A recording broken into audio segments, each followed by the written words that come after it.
अस्सलामुअलैकुम एवरीवन। आज मैं आपके लिए लेकर आई हूँ एपिसोड नंबर 7 का पार्ट 2। आज भी हम बहुत सारी अच्छी अच्छी प्लेसेस को एक्सप्लोर करेंगे। अभी मैं बहुत मज़े की जगह पे खड़ी हुई हूँ, जैसा कि आप बैकग्राउंड में हवा की आवाज़ सुन सकते हैं। मैं हूँ इस वक्त जबले समहान पे। इस एपिसोड के फर्स्ट पार्ट में हम लोगों ने बहुत सारी वैलीज और वाटरफॉल्स एक्सप्लोर की हैं। इसमें से एक वाटरफॉल एन होर भी थी, लेकिन एन होर को हमने स्किप कर दिया क्योंकि हम ऑलरेडी बहुत सारे एन कंप्लीट कर चुके थे। तो सेकंड डे हम लोग गए वादी दरबत में। वादी दरबत बहुत ही खूबसूरत वादी है। कम से कम भी आपको इसे घूमने के लिए एक आधा दिन तो चाहिए। इस पर मैंने कंप्लीट वीडियो बनाई है और उसका लिंक मैं डिस्क्रिप्शन में शेयर कर दूंगी, तो इसलिए वादी दरबत के बारे में ज़्यादा इन्फॉर्मेशन नहीं दे रही। तो डायरेक्ट हम चलते हैं जबले समहान की तरफ।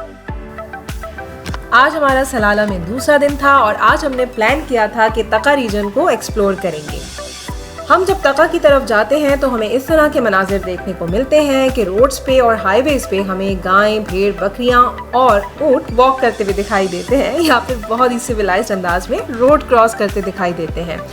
तो जब भी आप इन जानवरों को देखें तो एहतियात के साथ यहाँ ड्राइविंग करें।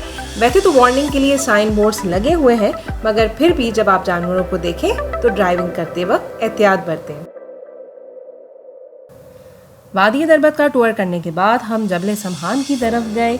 जबले समहान दोफा रीजन की सबसे ऊंची पहाड़ है या सबसे ऊंची चोटी है। वहाँ पे जाने के बाद ऐसा लगता है जैसे हम बादलों में वॉक कर रहे हैं। वहाँ पे आपको हर जगह बादल ही बादल नज़र आते हैं। इसका रास्ता भी बेहद खूबसूरत है। रास्ते में आपको बादलों से ढकी पहाड़ें और वैलीज नज़र आएंगी और कहीं कहीं पे इतनी फॉग होती है कि विजिबिलिटी ज़ीरो हो जाती है। तो इस रास्ते को एंजॉय ज़रूर करें, लेकिन एंजॉय करने के साथ साथ ड्राइविंग में एहतियात करना बहुत ज़रूरी है। फाइनली हम अपनी डेस्टिनेशन पे पहुंच चुके हैं। जबले समहान बेसिकली सलाला से 50 किलोमीटर दूर है और ये सलाला की और विलायत तका की ईस्टर्न साइड पर वाक़ है। अपने व्यूवर्स की आसानी के लिए गूगल मैप मैंने डिस्क्रिप्शन में शेयर कर दिया है, तो वहाँ से जाके आप इस वैली की डायरेक्शंस देख सकते हैं।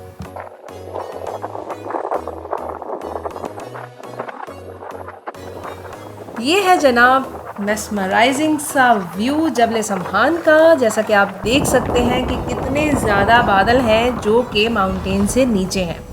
ये व्यू आपको सबसे अच्छा जो देखने को मिलेगा वो मूनसून के मौसम में ही मिलेगा, यानी कि मिड जून से मिड सितंबर तक। उसके बाद आप जब आएंगे तो शायद आपको इतना ये अच्छा व्यू देखने को ना मिले, इतने बादल आपको शायद ना मिले। नॉर्मली तो होंगे बादल, लेकिन इतने नहीं होंगे। ये मूनसून के मौसम में ज़्यादा होते हैं। आवाज़ से आप अंदाज़ा लगा सकते हैं कि यहाँ पे कितनी शदीद हवा है। यहाँ पे इतनी तेज़ हवा थी कि मेरे हस्बैंड ने मेरा हाथ मजबूती से पकड़ा हुआ था। मुझे डर था कि कहीं मैं उड़ ना जाऊँ। जब यहाँ पे आते हैं तो फर्स्ट ग्लिम्स में ऐसा लगता है जैसे हम किसी ख्वाब में हैं। ये जगह किसी ख्वाब से कम नहीं है। जबले समहान की ये वाली साइड इतनी सेफ नहीं है, तो यहाँ पे टूरिस्ट के लिए एक और स्पॉट बनाया गया है जो कि जबले समहान क्लाउड व्यू के नाम से है। तो वहाँ पे आप वॉक भी कर सकते हैं। इतनी तेज़ हवा यहाँ पे, ऐसा लग रहा है जैसे हम लोग उड़ जाएंगे। बहुत ही मेस्मराइजिंग व्यू है। अब हम जा रहे हैं समहान क्लाउड व्यू की तरफ और वहाँ जाके क्लाउड वॉकिंग को एक्सपीरियंस करेंगे। ये है समहान क्लाउड व्यू पॉइंट। यहाँ पे एक होटल भी है जो लोगों के स्टे करने के लिए बनाया गया है, तो लोग रात को यहाँ पे स्टे करते हैं।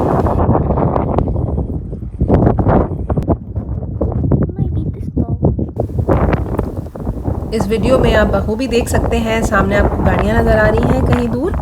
वहाँ से हम लोग अभी आए हैं, थोड़ी देर पहले हम लोग वहाँ पर थे जहाँ पे आपको गाड़ियाँ खड़ी हुई इस वीडियो में नज़र आ रही हैं। उस जगह से व्यू पॉइंट 9 to 10 मिनट्स की ड्राइव पर है। ये जगह आप देख सकते हैं पहली वाली जगह के मुकाबले में सेफ़ है, क्योंकि यहाँ पे बैरियर्स लगे हैं। लोग यहाँ आते हैं, वॉक करते हैं, वीडियोस बनाते हैं और पिक्चर्स बनाते हैं और खूब इंजॉय करते हैं।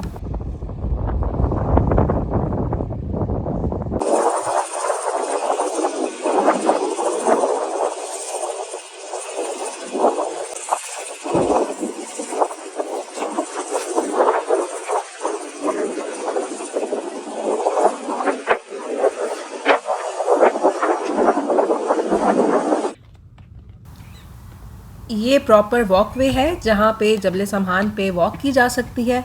लेकिन बड़ी हैरत की बात है कि जब हम लोग नीचे थे तो वहाँ पे हवा का प्रेशर बहुत ज़्यादा था, लेकिन जैसे ही आप इस वॉकवे पे आते हैं तो एक अजीब सी खामोशी आपको फील होगी और हवा का प्रेशर भी कुछ कम होता दिखाई देगा आपको। तो इस जगह पे इतनी हवा नहीं है जहाँ वॉक करते हैं, और ख़ामोशी भी आप फील कर सकते हैं इस वीडियो के अंदर। मैंने वीडियो के इस हिस्से में इसीलिए बैकग्राउंड म्यूज़िक नहीं डाला ताकि आप लोग हवा की जो आवाज़ है उसको एंजॉय कर सकें, क्योंकि इस जगह का जो नेचुरल रिदम है वो ही इतना ऑसम है कि बैकग्राउंड में कोई म्यूज़िक डालने की ज़रूरत नहीं है।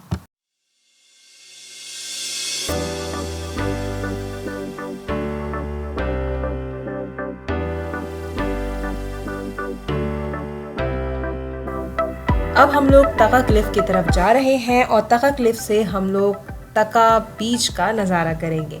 तका क्लिफ तक जाने के लिए आपको कच्चे रास्ते पे ड्राइविंग करना पड़ेगी और यहाँ पे प्रॉपर रोड्स नहीं बने हुए हैं। इसके अलावा आपको आसपास पहाड़ों पे बहुत सारे कैटल फार्म देखने को मिलेंगे, जिसमें आपको ऊँटों के और गाय और भैंसों के जो हैं कैटल फार्म देखने को मिलेंगे।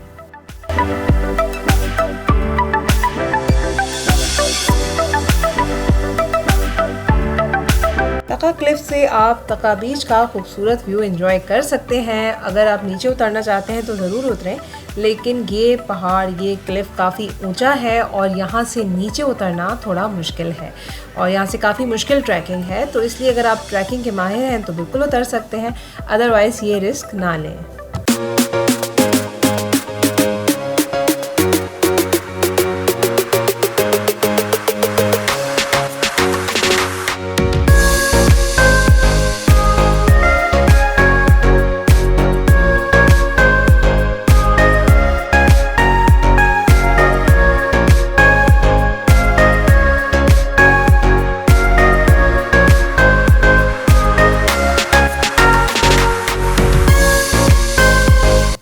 इसके अलावा यहाँ तका फोर्ट या तका कासिल भी है, वहाँ से भी आप समंदर के खूबसूरत व्यू को एंजॉय कर सकते हैं।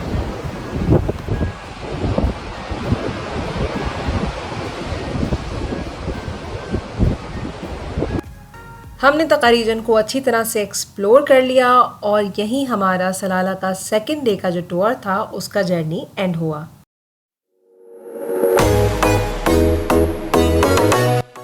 आज हमारा सलाला में थर्ड डे है और आज हम लोग जा रहे हैं बीचेस की तरफ। तो आज हम एक्सप्लोर करेंगे मुक्सेल बीच और उसके साथ साथ मारनीव केव्स और मारनीव ब्लो होल्स। ओमान में सलाला रीजन के अंदर आपको बहुत नेचर में डाइवर्सिटी देखने को मिलेगी। अगर आप ईस्टर्न साइड पे जाते हैं तो आपको ग्रीन वैलीज दिखेंगी, सरसब्ज पहाड़ और मैदान दिखेंगे, जबकि वेस्टर्न साइड पे जहाँ पे बीचेस हैं वहाँ पे आपको पहाड़ों का और चट्टानों का कलर बिल्कुल ही डिफरेंट देखने को मिलता है। यहाँ आपको येलो, ब्राउन और ब्लैक कलर ज़्यादा देखने को मिलता है। कहीं कहीं ग्रीनरी भी है, लेकिन प्रोमिनेंटली आपको ब्राउन कलर ज़्यादा ऑब्जर्व करने को मिलता है।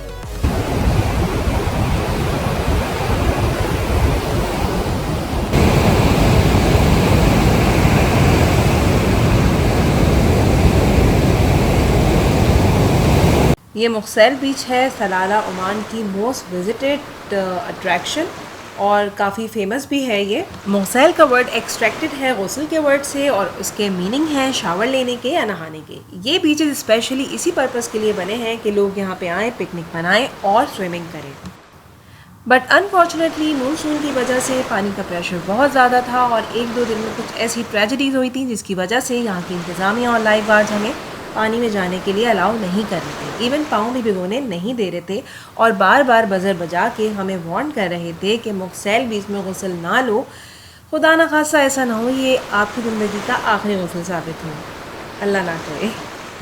वैसे वाकई यहाँ पानी का प्रेशर बहुत ज़्यादा था, लेकिन ये सीन इतना मैस्मराइजिंग था कि मुझसे नहीं रहा जा रहा था और मेरा पानी में बार बार जाने को दिल कर रहा था। लेकिन हर थोड़ी देर के बाद, हर 1 किलोमीटर के बाद इन्होंने एक लाइफ गार्ड बिठा रखा था जो हमें पानी में जाने के लिए अलाउ नहीं कर रहा था। और हम लोग जा रहे हैं मारनीव केव और मारनीव ब्लो होल्स की तरफ।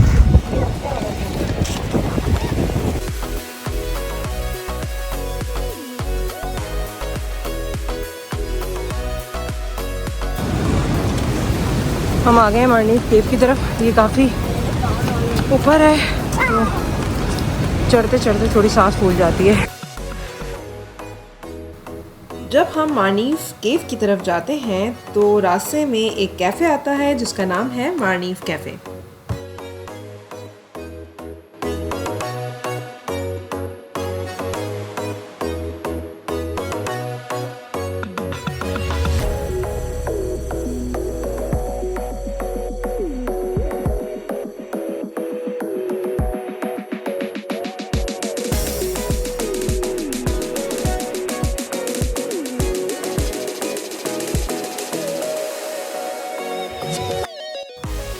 अब हम मार्नीफ केव से नीचे उतरते हुए मार्नीफ ब्लो होल्स की तरफ आ चुके हैं। जैसा कि आप देख सकते हैं कि इन ब्लो होल्स में से पानी कितने प्रेशर के साथ निकल रहा है और बच्चे भी इस जगह पे बहुत ज़्यादा एंजॉय कर रहे थे। लेकिन जो जगहें खुली हुई हैं, अनसेफ है, वहाँ पे जाना मना है।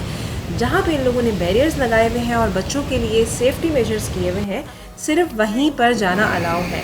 तो कोशिश करें कि उन्हीं जगहों पे जाएं जहाँ पे जाना अलाउ है और किसी और जगह जाने की गलती ना करें, क्योंकि इस सूरत में ये डेंजरस भी हो सकता है और किसी हादसे का बायस भी बन सकता है।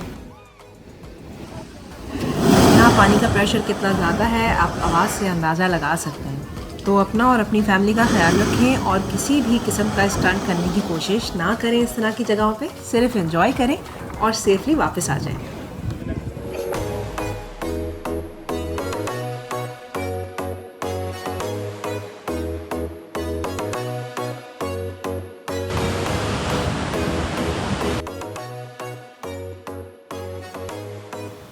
नंबर 10 पे है अल हुस्न सूक, जो कि हफा डिस्ट्रिक्ट में सुल्तान कबूस स्ट्रीट पर वाक़ई है और ये फ्रैंकिनसेंस की सबसे बड़ी मार्केट है।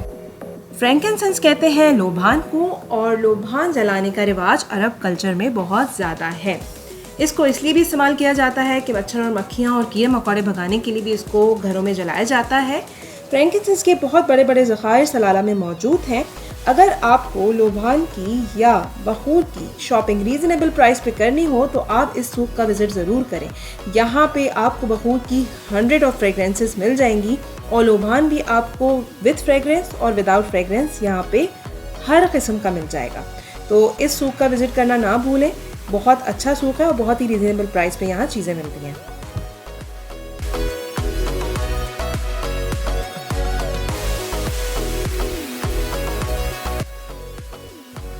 हमने यहाँ से बखूर की शॉपिंग की और डिफरेंट फ्रेगरेंसेस के बखूर लिए।